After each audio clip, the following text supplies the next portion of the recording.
I'm Ken. I'm Mohammed. Nice to meet you, Ken. Meet you, Mohammed. Yeah, And I hope this will be useful for you. very useful. Well, Uh, you don't know yet.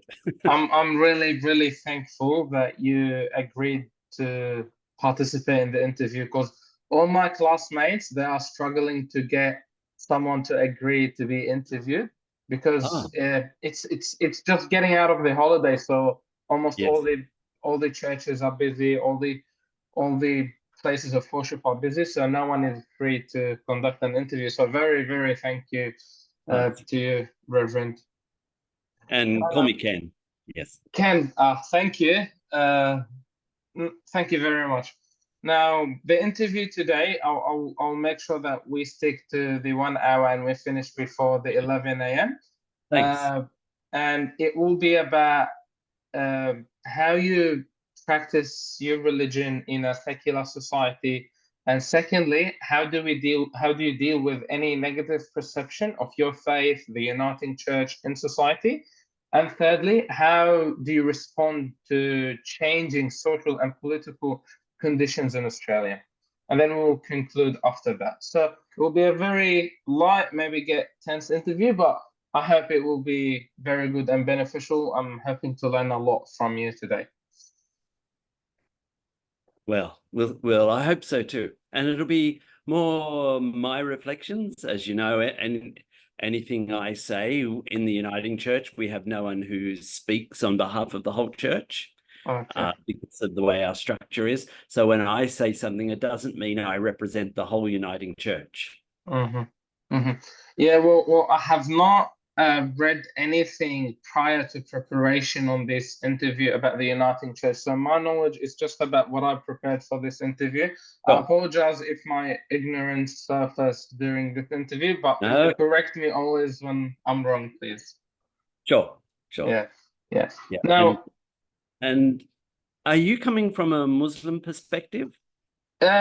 this interview is more about your faith than mine, but yes, I am practicing the religion of Islam. Sure. Yeah, Okay. But at some stage, I may sort of refer something to you to yeah, see if that makes sense in your sure, terms. Right. sure, Yeah. sure. Yeah. Thank you very much. Now, to start the interview, in a world grappling with challenges like injustice and misinformation, both here in Australia and overseas, open dialogue and meaningful discussion become not just a luxury, but a vital necessity. So today, I'm incredibly honored to be joined by Reverend Ken Day, the Minister of St. Stephen's Uniting Church since 2015. Thank you for joining us, Reverend Ken. Before we jump in, I want to mention something that struck me in your bio on St. Stephen's Uniting Church website. You have a deep connection to the ocean. Almost every church you walked in was near the coast. How does Yes. that connection shape your approach to ministry and your understanding of faith in general? Yes. Well, it's in the ocean that I find I can, what a term I would use, go out the back, we meaning behind on the other side of the waves, not where they're crashing. And you can lie there on a board or whatever a person chooses for ages and be still, think, uh, just relax. At times, roll off the board and just submerge into the water, especially if it's getting hot. That refreshment of just rolling into the water, going under, coming back out. For us in the Christian faith, we have that as one of our symbols of going under the water and rising out of the water, our baptism symbol. So not that that's why I started, because I've been doing it all my life, but I find it extremely refreshing. And I'm sure there are other places just as refreshing for other people. But for me, that's one of them. And I'd probably, if I was suddenly finding myself a minister at Broken Hill, could find something similar in the outback. but I That, haven't that, had to yet. that's a fascinating connection, really insightful. But the connection of water and the religious practices. Uh, it leads me to wonder about how you navigate faith in an uncalm and unrelaxed society that's just like the ocean, always changing. Our society is increasingly changing and secular at the moment. The Uniting Church, like many denominations, has seen a shift in numbers in recent years. 22.1% decrease in numbers between 2016 and 2021. This raises the question, how do you and your congregation find ways to keep the fire of faith burning in this evolving landscape? Mhm. Well, I think there will be a decrease in numbers. I I think that's going to happen because there was an era in Australia where, to use a broad term, everyone thought they were Christian, and they all connected by census or baptism, or they would call it christening or something like that, with some church. Generally, it was a Christian practice, habit. Now, when that becomes something everyone does just because you do it, and not because you've made a clear choice to follow the way of, for us, the way of Jesus, which will not always be easy, then once that starts to appear that you really that you really get no societal benefits from belonging to a Christian church, no doors open for you because you belong to the church, whereas once before they may have, but that's getting less and less. I think people start to realize, well, actually, I don't like going to church or being part of a church, or the church asks me to think about things a lot deeper than I wanted to. And so it's quite all right for people in their mind to think, I will give up going to church.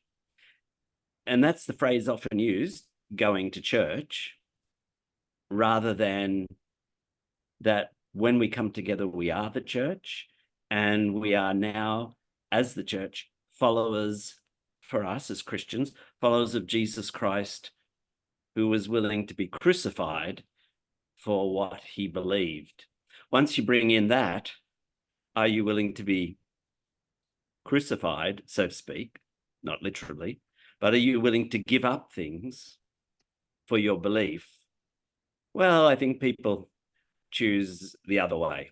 And so it's probably quite natural that our roles will be our attendances will continue to decrease as that generation who just went to church, because for many of them, you just went to church. As they die, then the people who can make it a choice to go to church if they want to are going to be less. So would you say in our current era and society, we're getting more quote unquote quality Christians than quantity of Christians? Um, well, I don't want to make a judgment on the past generations, Yeah. but there were some who would ring up, and even in my time as a minister, and say, I'm ringing up because I want my child done. And that meant christened, they would call it, or baptized. Mhm. And it was just the thing you got done, you know. Mm. Well, um, that would open up a discussion. So people, I'm willing to say that the people who go to church now, no,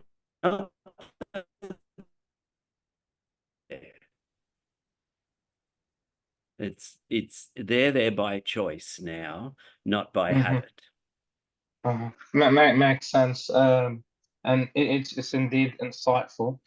Uh, so I can conclude from that while secularism provided challenges for the church and people practicing faith, there has been many opportunities, and one of them, as you mentioned, is that people are more making clear choices of following Jesus as you have described it.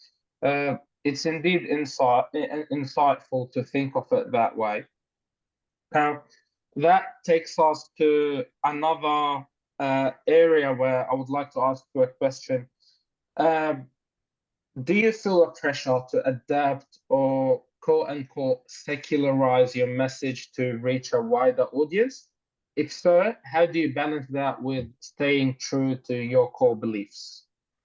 Mhm. No, I don't feel any pressure to secularize it. But I would want to say that the Christian gospel is based on forgiveness from God and forgiveness to each other, through which has been shown to us through who we say is Jesus Christ, Son of God. And to receive forgiveness, everyone likes that. To offer forgiveness to everyone, not everyone likes that one.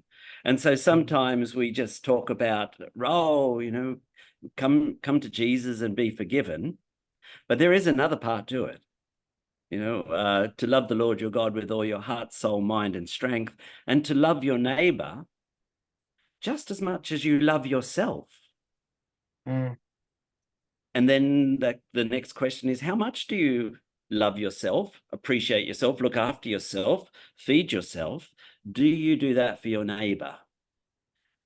Well, I do not water that down.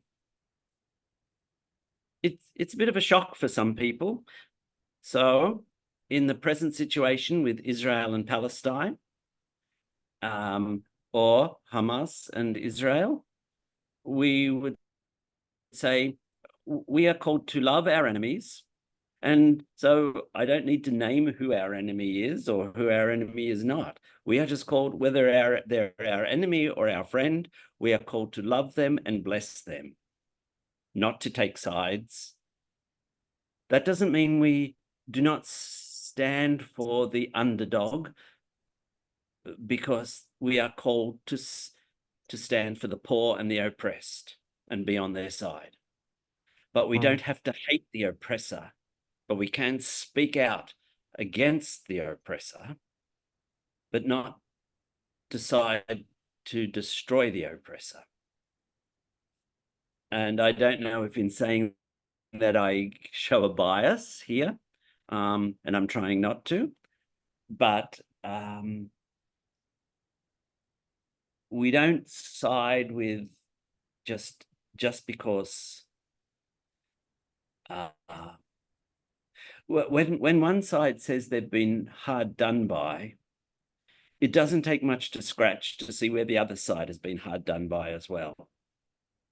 yes. And so it's a willingness to realize there are two sides that have been hard done by, and then as Christians, I think we have to then say, and we ourselves have oppressed other people along the way.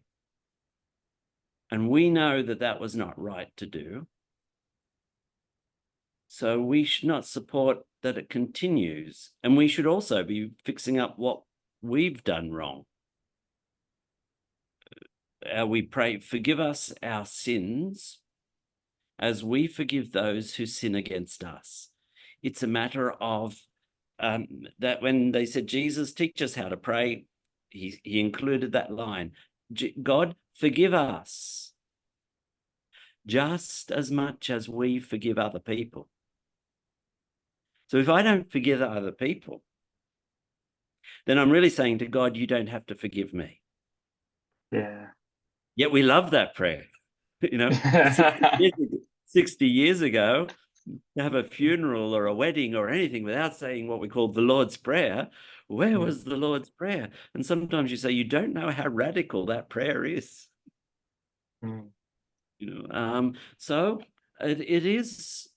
So in one way, I suppose I like to say to our people on a Sunday when we worship, you're here by choice, and no one is applauding you for coming here today.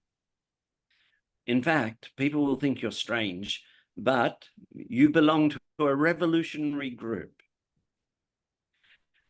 And the revolution is that we will love others just as much as we love ourselves. So I don't need to water that down. Mm.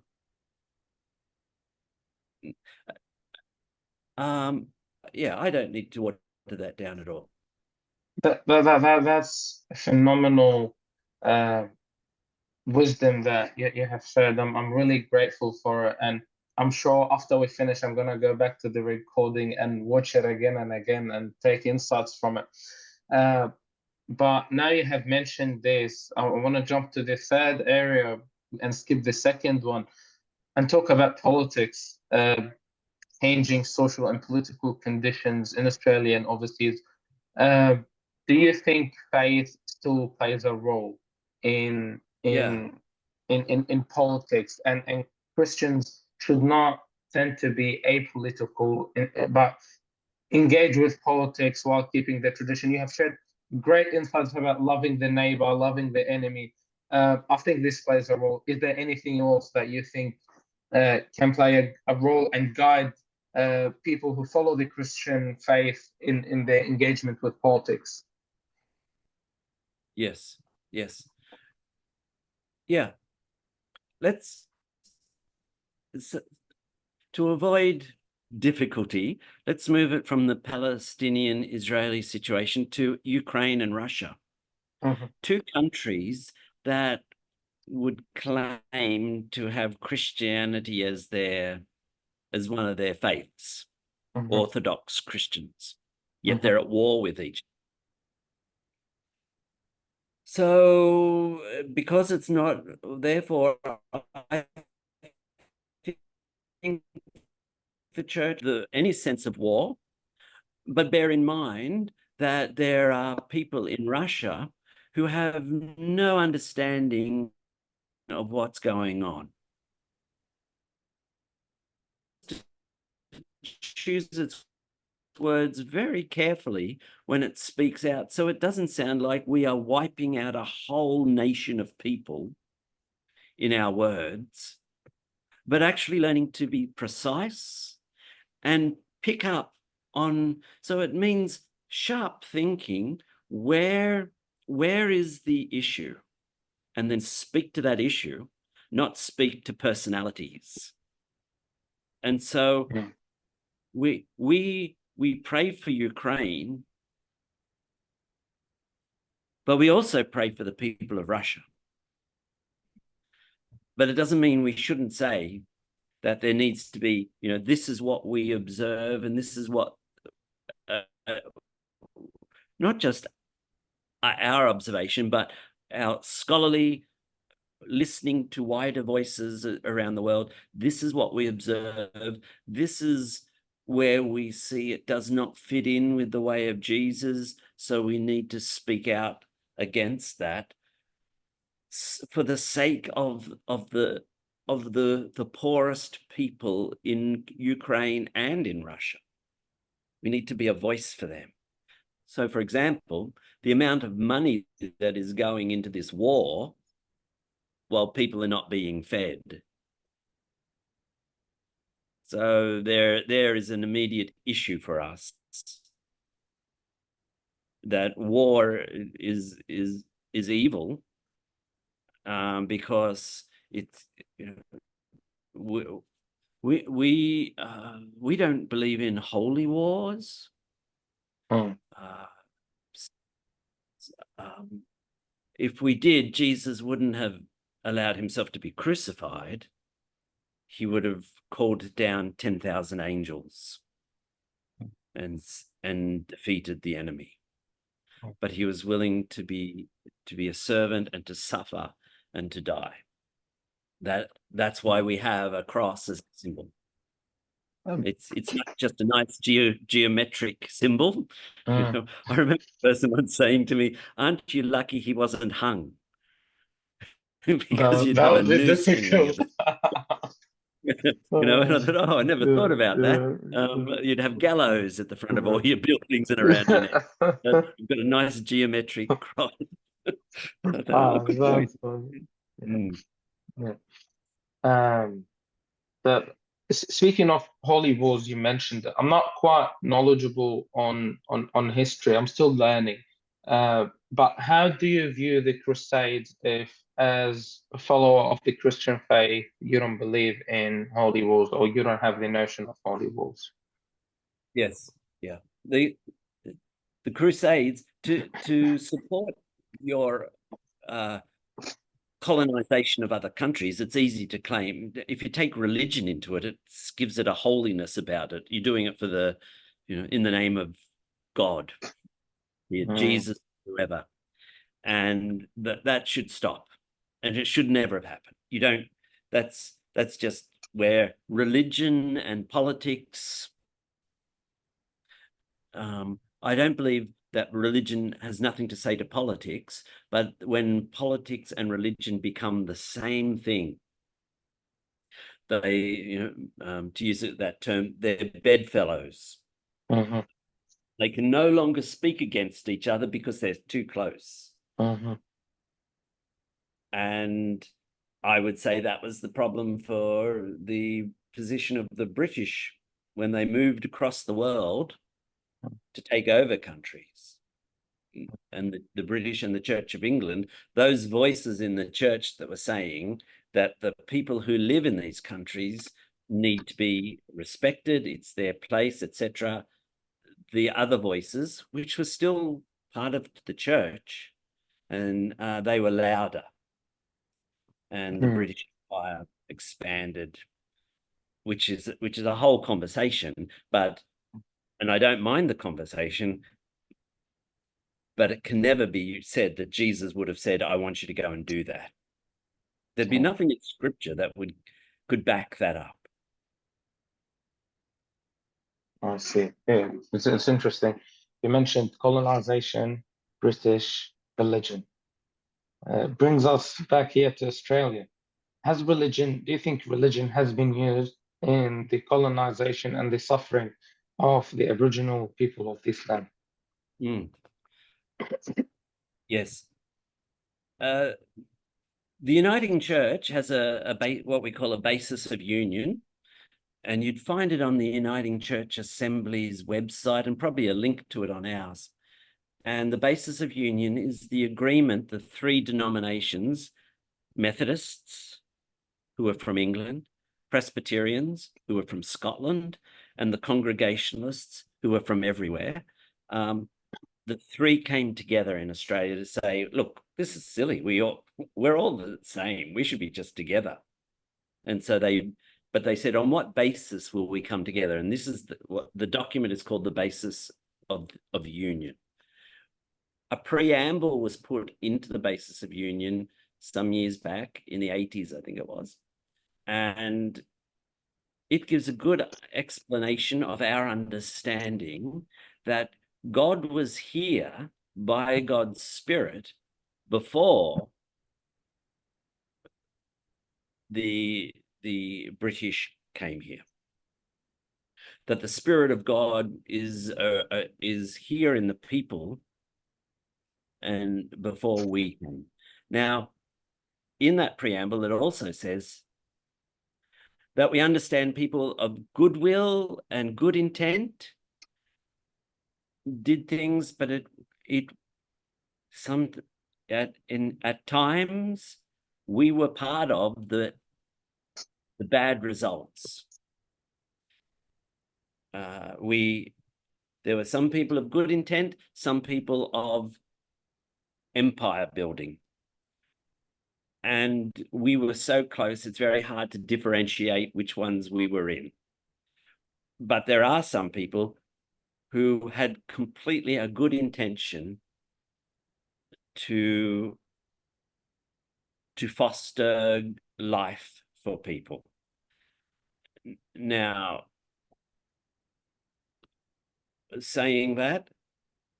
Therefore, it's not my job to degrade those people, but it is my job to ask, how do I repair any damage that we as the church did to those, to the first peoples of this nation?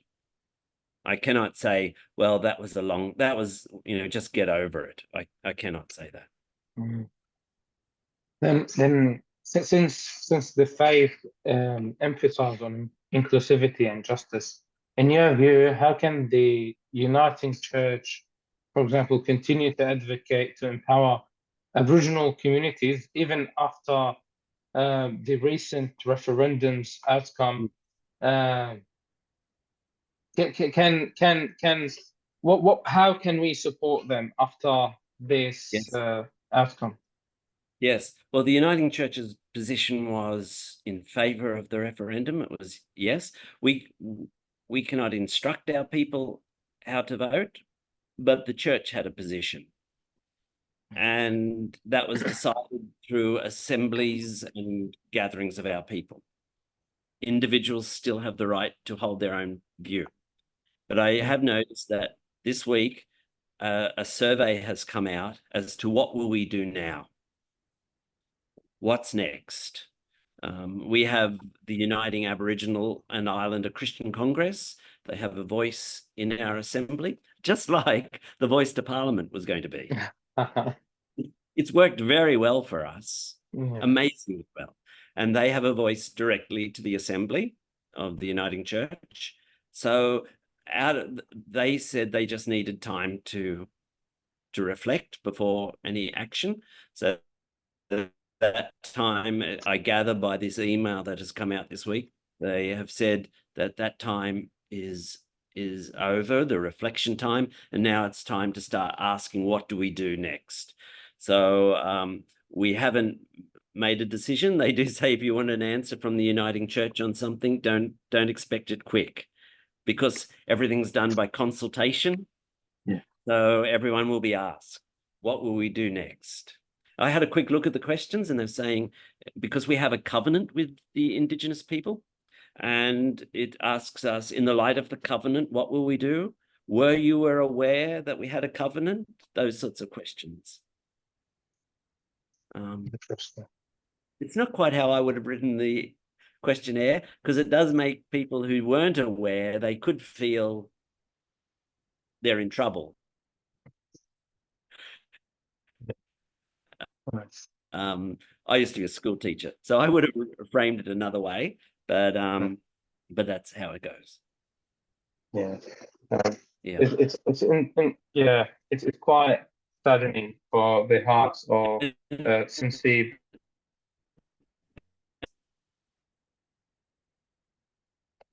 In our congregation, firstly, not all churches would be able to do this, but we have a space that has no image. Sorry? Give me a second. My connection is quite bad. I'm just gonna connect again right now. Can you hear me?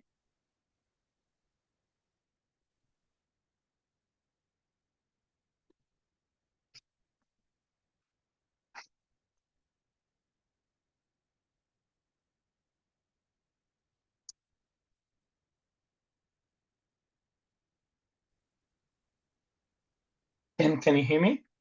Yeah, I can now. Okay, beautiful. Yeah, My connection was unstable. Sorry for that. that's fine. What were you talking about? I missed that. Yes.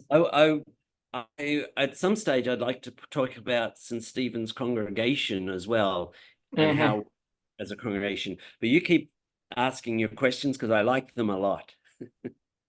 No, please speak about St. Stephen's Church. I honestly, the first time how it happened, I came across it. I was going to the state library, and then I saw the poster with what it seemed to me a rainbow flag, and it said all inclusive and open and inclusive for all. So it caught my attention. Then when I went to the state library, that will be interesting. church to hear the opinion and the views of regarding secularism, politics, and how the faith can play a role in that. So if you can enlighten us a bit about Oh, the church, I'd be grateful for that. yes, yes. So we do hold to an open and inclusive lifestyle here. Therefore, all people are welcome as long as it remains safe. So whilst we say all people are welcome, if we felt they were doing something that caused people, especially children, to be unsafe, we would need to speak about that. So when we say all are welcome, we do have that proviso. A clause for the contract. Yeah. We welcome you here, but we would encourage you to be listening to what Jesus would be saying to you. A story I like to tell people is about one of the founders of the Quakers, which is a branch of Christian faith. They are pacifists. And in the United States, it wasn't the United States at this time, it'd be, I gather, prior to the Civil War. There was a soldier who was intrigued and interested by the Quaker faith, of the Christian faith through Quakers. And he said to George Fox, I'd like to come to the Quaker meetings, but I'm a soldier and I have to wear my, I'm going to say, rifle or sword or whatever it was. But you are pacifists. So what will I do? And George Fox said to him, come along, bring your rifle, and Jesus will tell you when to put it down. I find that a great thing to say to people. You don't have to prepare yourself to be part of here or get better or be good. It's part of being here that we hope we're all getting more just and kind and forgiving. So an open and inclusive place of people who want to follow the way of Jesus. And so we would say then, in terms of whoever you are, despite your culture, your sexuality, your gender, your education, your whatever suburb you live in, despite all that, you're welcome here, because there's nothing evil about that, about where you live or who you are, or whether you went to some private school or Chester Hill North School. That's where I went. It's sort of wherever you went, you're welcome here. So we do have people who are a whole variety. That does include a lady who was baptized here, and she is married to Uman, who is a Muslim. They have a lovely little daughter, Zara, who comes here on a Sunday with her mum. But she also goes to Islamic school. On Saturday. and is enrolled to go to Islamic school during the week. Yeah. So she will be brought up as in the Islamic faith. It also comes here.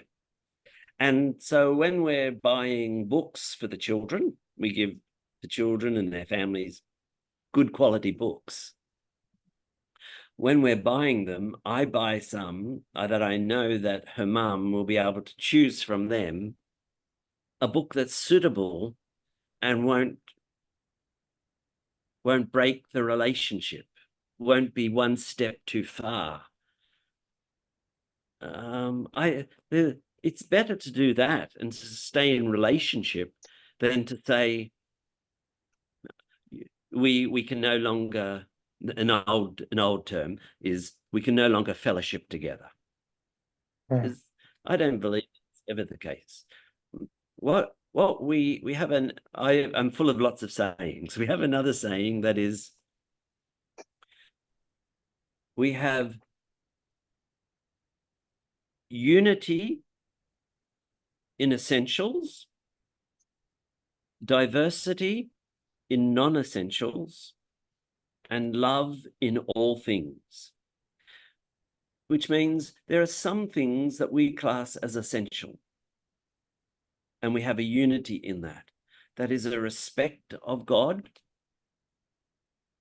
uh, uh, a peace and a justice for all people. We class these as essentials. There are other things that are non-essentials. You know, was Jesus' mother really Mary? Or, you know, or lots of other things. Or we have this thing called communion, where you eat the bread and drink And the wine. yeah. We don't have wine. We have grape juice. Part of us, our background, are teetotalers, so there's no alcohol. Oh, So but within us, we have people who drink alcohol, people who don't. But for communion, we all just have grape juice. That's not, yeah, we don't class that as an essential, that we have to have this. We can be diverse in that. There are things that it really doesn't matter. But in everything, the way I treat you and you treat me, and the way we treat creation, is to be with love. Hence the saying, unity in essentials, diversity in opinion in non-essentials, but love in all things. So when we buy a book, if someone perhaps from a more rigid, stricter Christian faith might say, well, you should buy a book so that the child forsakes the way of the Islam and becomes a Christian, we'd say, well, no, we don't. Let Jesus work that one out. You know, Jesus knows that family far better than I do, and he loves them far better than I do. And he doesn't judge the way I do. So that's I would hope that would be a picture of St. Stephen's. Do you think this openness and focusing on essential has brought negative perception of yourself, Saint Stephen Church, and the United Church in general? I know it has of the Uniting Church. I know that there are other Christian denominations who think we're lost, if that makes sense to you. Does that phrase "lost the plot" Yes, make yes, sense? yes, Yeah. yes. I think we've abandoned the faith. But there are others who say to me quietly, we only wish we could go where you were, but we're not ready yet. I remember one pastor saying to me, in 10 years' time, we'll be allowed to talk about it. He said the Uniting Church always forges its way ahead, you know, and we follow, but years later. So maybe that's part of our role. Also, I know that some people have left St. Stephen's some have left because they talked about Jesus too much. And I think How's that? I think that's because they liked the Jesus of the 60s, where he didn't call you to take up your cross and follow him. He just called you to drink cups of tea and and be nice. But he calls us to be more than just nice. He calls us to speak up for the oppressed, to feed the hungry. So we have breakfasts here Monday to Saturday for people who have no roof over their head. And some people have left. But that's okay. They will find a place somewhere else, perhaps, or they might realize that the Christian faith is a little bit more sharp than they realized.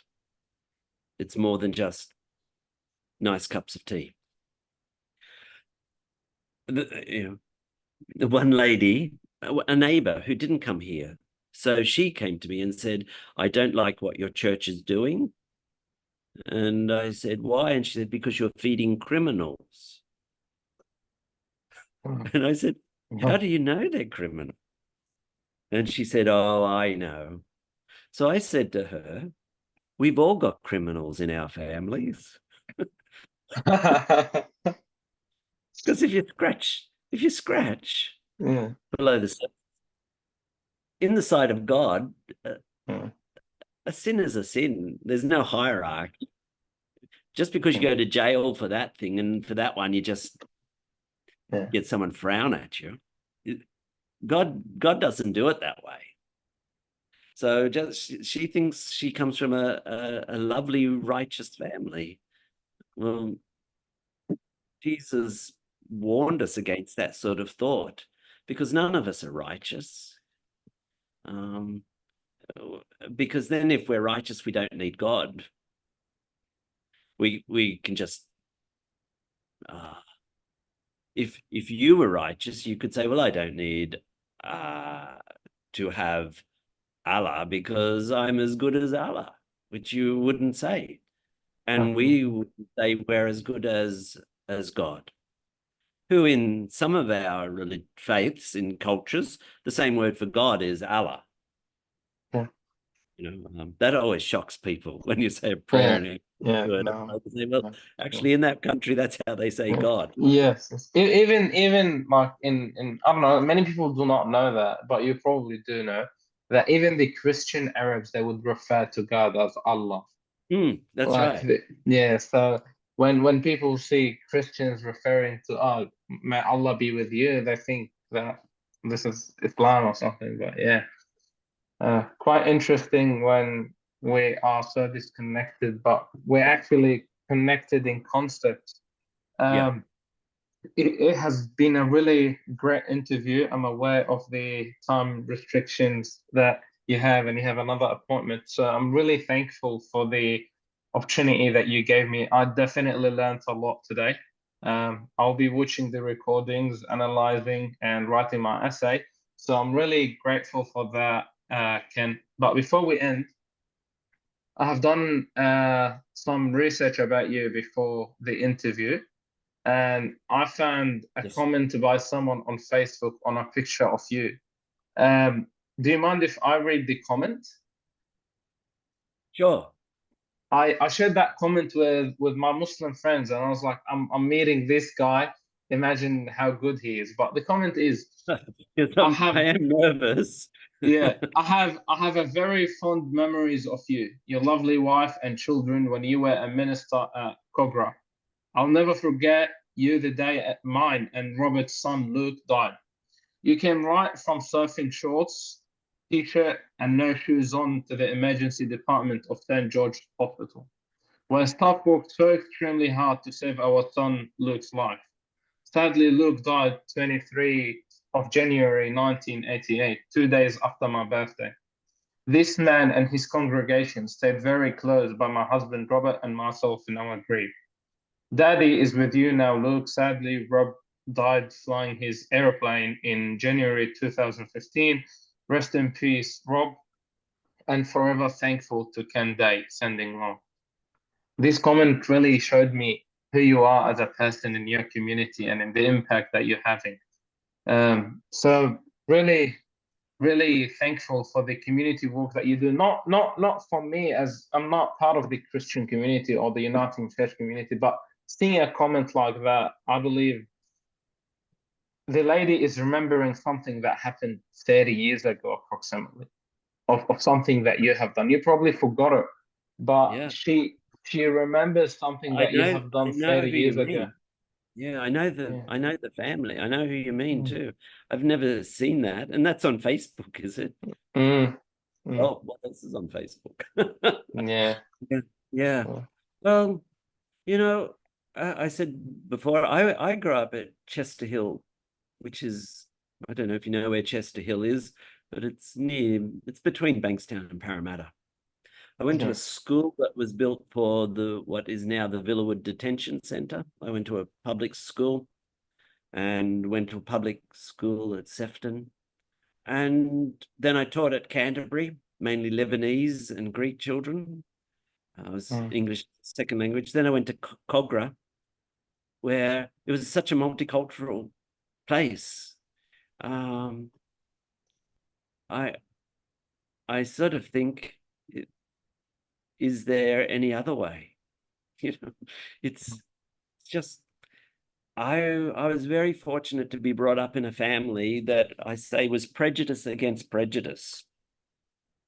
We weren't allowed to be against other people. I didn't know Catholics were no good, so to speak. You know what I mean? Like, and then when I came across people who were yeah, sort of, yeah, oh, I don't know, yeah. all I knew was that my Catholic friends got more holidays than I did. So, in school. So we just weren't allowed to, and I'm not sure if that was, well, I think it was good because it didn't make me angry against being accepting, Mm, but I am so grateful to my parents for the way they established it from the very beginning, that everyone is in the sight of God, loved. And someone once put it this way, just I'll pick up my phone and show you. Just say, this is my idea, this one here. mm, mm, I've got an idea. Then I was taught the person is allowed to share that idea with you. And it's as if there's a coffee table and they put it on the table. mm, They have the right to share it. I don't have to pick the idea up and believe it myself, but it's okay for them to share the idea with me mm, and not feel like I've been invaded. They're just sharing their thought. I sometimes I'll think that's great, and I'll take that thought and it'll become part of mine. Other times I'll think, mm, oh, it's not for me, but it's not my job now to fix that other person or correct mm, them unless I can see that it's damaging. They're now unsafe for some reason. mm. Yeah. Yeah. So I was so pleased when you asked if we could have this conversation, because I see it's like we have a space here where there are no images, because at one stage the prayer room in Surrey Hills, people couldn't get there in time for certain times of prayer. So they asked if they could use, because the building was always open, could they Mm, just come up and use that space? beautiful. And because it had no Mm, images. yeah.